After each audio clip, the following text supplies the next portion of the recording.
My name is Will. I'm a running physio from the running room. Today I asked ChatGPT the top questions they have about running shoes. I love sneakers, so this is gonna be good. Let's get into it.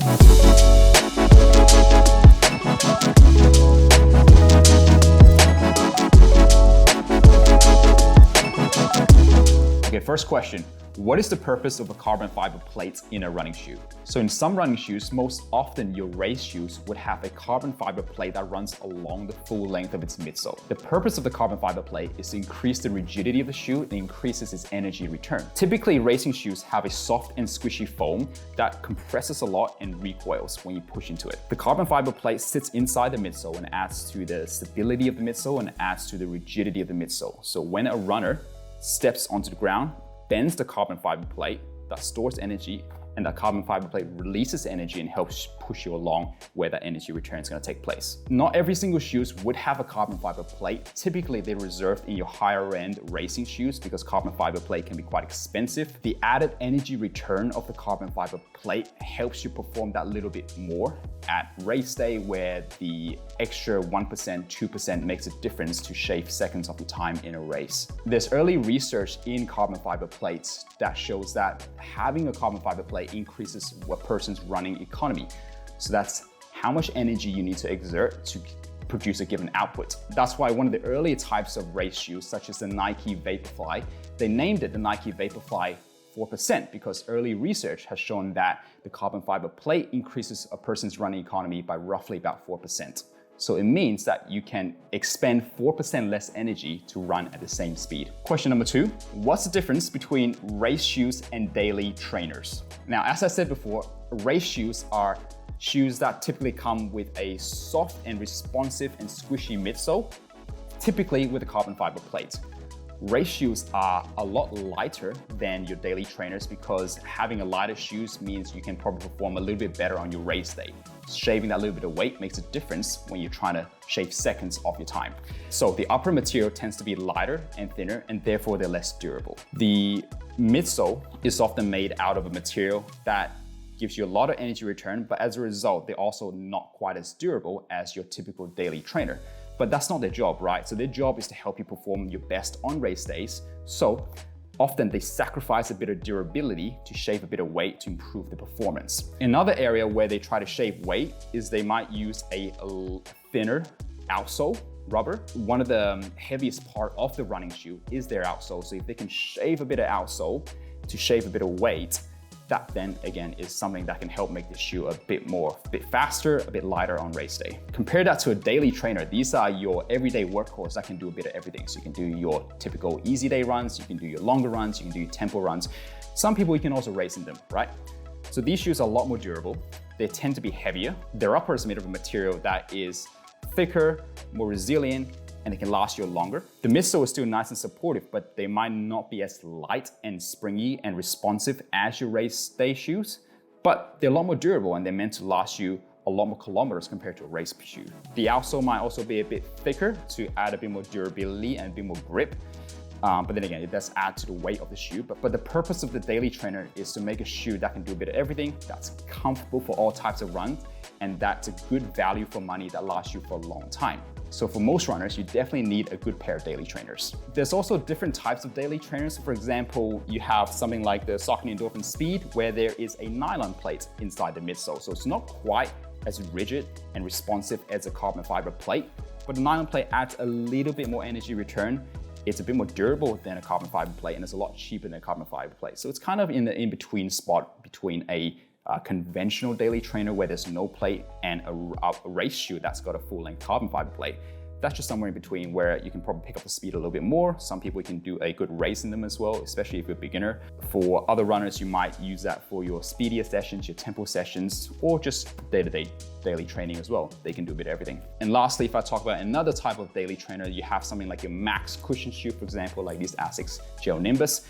They got a fatter, thicker midsole. So typically people want to use them for your easy, slower runs, for your longer runs, because that extra support gives you a bit more comfort. They are heavier though because they have a thicker midsole, but what you get is more comfort and good durability. Question number 3, should you wear your race shoes outside of race day? My suggestion for most people is no, you want to reserve your race shoes for race day And the reason being, as I mentioned before, the race shoes are more expensive, they're less durable. So for the majority of your training, you should be doing easy miles. So you want to be wearing a pair of shoes like a daily trainer to do most of your training runs in. And you want to just reserve your race shoes for race days when you need to push that pace a little bit, when that extra reduction in weight and extra increase in responsiveness is going to make a difference in race day. For day-to-day training, you absolutely don't need to be wearing race shoes. I probably wouldn't recommend wearing race shoes because you end up spending more money and the shoe doesn't last you quite as long. And it might not be as comfortable as well for most of your runs, whereas a daily trainer is more stable, it's generally more forgiving. So I would recommend for most people to just wear your daily trainers or have a variety of daily trainers for your training, and then really just reserve your race shoes, for your carbon fiber shoes, for either the important race pace sessions, for your really important speed or track sessions, or just your race day. I do see a lot of people, and maybe they're not so aware of it, that they wear the race shoes for nearly all of their runs. They think that a carbon fiber plate is gonna make them faster, so therefore if I wear a faster shoe, I'm gonna perform better. That's not necessarily true because racing shoes typically are quite narrow, and you can argue they're not quite as stable due to the softness of the foam. So there is a smaller room for error, meaning you need to generally have decent ankle stability, you need good strength up the chain in order for you to run well and run comfortable in these shoes. You can argue that wearing race shoes tips you forward a little bit more onto your midfoot, forefoot, or because they feel nice and springy, some people tend to go a bit faster in them. What that means is that someone wearing race shoes might be working a little bit harder in their lower leg, in their calves, can increase your risk of niggles. So I always recommend for someone to wear your pair of comfy, stable daily trainers rather than doing every single run in a pair of carbon fiber plate shoes. All right, question number 4. What's the difference between trail shoes and road running shoes? Now, for most people that do running, I imagine they do most of their runs on road. So I recommend for most people to get a good pair of road running shoes. But if you want to go on to mountains and hills and trails, you might benefit from getting a pair of trail shoes because they serve different purposes. So for example, I've got 2 pairs of shoes here. They're both the same versions that the Nike Pegasus. One is a trail, one is a road shoe. The biggest difference with trail shoes is that they typically have a lot more grip on the outsole.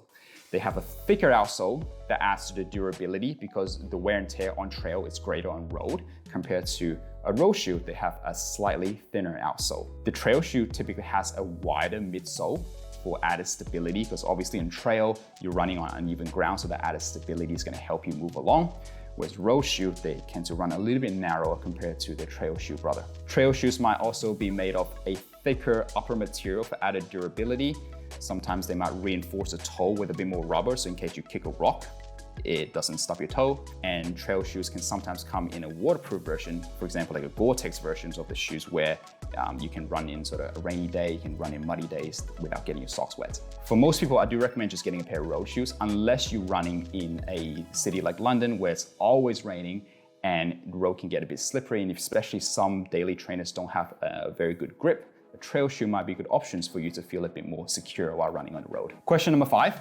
How often should you replace a pair of running shoes? Well, that can depend on a lot of things. That depends on how much you're running and sometimes depends on how much you weigh as well. But generally speaking, instead of thinking about how long you should replace a pair of shoes, the best way to know when you should replace a shoe is to actually track the mileage of your shoes. Just like a car, just like its tires, it has a certain lifespan, right? So same with a pair of running shoes. For most people, I recommend to consider changing a pair of shoes anywhere from 400 Ks to 600 to 700 kilometers of wear. And the reason for that is because the midsole starts to compress as you wear the shoe down, and it might not give you as much support moving forward. And that can make the shoe feel less supportive, less comfortable. That may increase the risk of getting niggles and pain because you're losing that support and structure of the shoe. So for example, I've got a pair of Asics Nova Blast here, which is one of my favorite daily trainers. I've worn these for about 500 kilometers. And if you compare that to a new pair of Asics Nova Blast I got, you can see that the midsole is actually compressed quite a bit, in that it makes the shoe almost looks wider. The midsole of the shoe is also lower as well compared to a new pair of shoes. So that's kind of what a shoe looks like after about 500 kilometers of wear compared to a new pair of shoes. When I bought this new pair of shoes, I actually went back to the store because I thought I bought a narrower version of the shoe, but I went to the store person and they said there's only one width of this shoe. Turns out I just made the shoe a lot wider because I've been running on it for 500 kilometers. The best way to track a pair of shoes and how long you've used them for is to put the shoe into Strava, and then you can record the shoe that you're wearing for each run. So then Strava tracks how many kilometers you've done for each pair of shoes. You can also set a notification on Strava when you hit about 400 kilometers or 500 kilometers for Strava to notify for you to change a pair of shoes. To summarize it, roughly about 400 to 700 kilometers depending on how you wear the shoe and depends on your weight. If your running shoe starts to feel like they're not quite as supportive, not quite as responsive, then it's probably time for you to consider changing a pair of shoes. For me, I've done nearly 500 kilometers in these, but I will still wear them for my shorter runs. I probably just wouldn't wear them for my very long runs, especially when it's a bit of pace. I'll just prioritize a newer shoe for that, but I wouldn't chuck them out yet so they can still do my shorter, easy runs. Okay, question number 6. How do I choose a pair of shoes depending on my arch type? This is quite a nuanced question in that what type of shoe works best for you is very individual. You can categorize shoes into a supportive shoe or an anti-pronation shoe or a neutral shoe. And the difference with a supportive shoe compared to a neutral shoe is that the supportive shoe tends to have a denser medial side of the midsole, so that helps to stop or limit the amount of pronation you get into it when you're running. Whereas compared to a neutral shoe, they might not have as much of a denser medial side in the midsole. The purpose of a stability shoe is that traditionally, we used to believe that overpronation is an important factor in running injuries. However, what we know now is that it's probably less black and white. You can see a lot of professional runners and they do pronate quite a bit when they run. What I can say about that is that it's a very individual case in that the person might have trained enough so that their body's able to tolerate that amount of pronation. For some people, you might have been told that you have flat feet or you overpronate and therefore you need a stability shoe. You might have done a gait analysis in a running shoe store and they see that your foot rolls in and the store person recommends for you to wear a supportive shoe with a bit of an arch support. From my perspective as a physio, I think this is a bit more case by case. We often look at your history, we'll look at the previous injuries you had, we'll look at your current injuries and where your goals are. And then we might also look at your gait on the treadmill with a bit of cameras. We then couple all this information together to decide whether you need a stability shoe or whether you can just wear a regular pair of daily trainers. We use that information to decide whether that pronation is a relevant factor to your current injury or to your goals. But generally speaking, for a lot of people with a flatter foot, especially for someone that overpronates very quickly into their gait cycle, you may benefit from a stability shoe, but in saying that, that's not for everyone and it's obviously case by case. And I want to say that pronation is not a bad thing. Pronation is a normal movement of the foot and it's necessary for shock absorption. If you don't pronate, then that's a problem. Generally speaking, what we may see as a bit of an issue is if someone is falling into pronation very quickly and they're falling into a lot of pronation right away. And especially if we couple that with injuries to the medial side of the ankle or lower calf, sometimes that can irritate the knee or their glute. If we find that's a relevant issue, then we might suggest for someone to use a more stability shoe. But for most runners, pronation is necessary and we need that as a necessary part of shock absorption in that gait cycle. Last question, question 7. How important is cushioning and should someone use a barefoot running shoe? Generally speaking, for most people, I recommend for runners to wear a supportive pair of running shoes. The cushioning of the running shoe is important to dampen the forces, to absorb that force when you're running, to help reduce excessive forces going up your body. So the support in the running shoe is important. And from my understanding, there is a bit of mixed research about it. There is some research that shows that barefoot shoes can help increase that sort of foot strength and build resilience. But what I always suggest for people is that if you want to use barefoot shoes, you need to go into it very gradually. What I see commonly is that a lot of people go from wearing a supportive pair of running shoes and they straight away transition into a pair of barefoot shoes for their walking or for their running. And that can cause some problem because that's a massive change to your body, right? Your body is used to wearing a supportive shoe and all of a sudden you've gone to something with very minimal cushioning and with very low heel drop. That can sometimes be an issue that can increase risk of injuries, for example, in your Achilles injuries or even certain types of foot injuries. So I always suggest if you think that barefoot shoe is right for you, transition into wearing barefoot shoes nice and gradually over time. So for example, you might be wearing the barefoot shoes 10 minutes a day just for walking. And then you can transition into 20 minutes a day and then 30 minutes a day over time, right? And then later on, you might want to do a bit of running in it. You might start doing short, easy miles like 1K, 2K, and then gradually build up your tolerance to that barefoot shoe. Would I suggest barefoot shoes for most people? I probably wouldn't. I don't think people need to wear barefoot shoes in order to have good foot health and in order to have good sort of joint health. I think a large part of that comes from making sure you're training properly, making sure you're doing the right kind of strength training, and making sure that you are prioritizing recovery and nutrition. These are more important factors in sort of optimizing for your long-term health and minimizing injuries than sort of wearing barefoot shoes. Another thing you can look out for when you're choosing a pair of shoes and in terms of the cushioning is to look at the amount of stack height.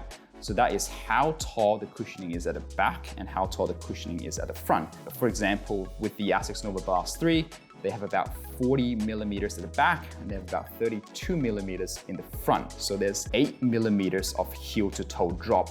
And that's often a stat that running shoe company report is the heel drop. The significance of a heel drop is that it changes how much your Achilles tendon is on stretch, right? So if you have a shoe that's very low drop, so for example, if you have a shoe that's 30 mils at the back, 28 mils in the front with a 2 mil drop compared to a shoe like this one where there's an 8 millimeters of heel drop, the shoe with the low heel drop is going to place more stress on your Achilles tendon. And if you're used to a shoe with a high heel drop, like an 8 or 10 mil, and you transition straight away to a shoe with a very low drop, sometimes that can be one of the things that can irritate your Achilles tendon a little bit. So that's something that I recommend for runners to gradually transition into. You don't want to jump from making big changes to your footwear can be something that can increase your risk of niggles and injuries. So be mindful of that. Last but not least, I want to say that when you're choosing a pair of running shoes, you want to always prioritize comfort.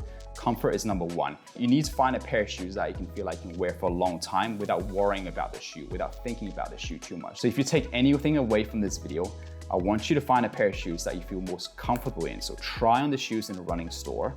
See if you like it. Some shoes are good in that you can return the shoe if you don't like it, but always prioritize a pair of shoes that you find most comfortable in, not because someone else is wearing it. All right, that is it, folks. These are all the questions I got from ChatGPT about running shoes. If you got any questions, any comments, leave them down below. My details are linked down below. If you found any value from this video, hit the like button, hit subscribe, and I'll see you in the next one. Peace.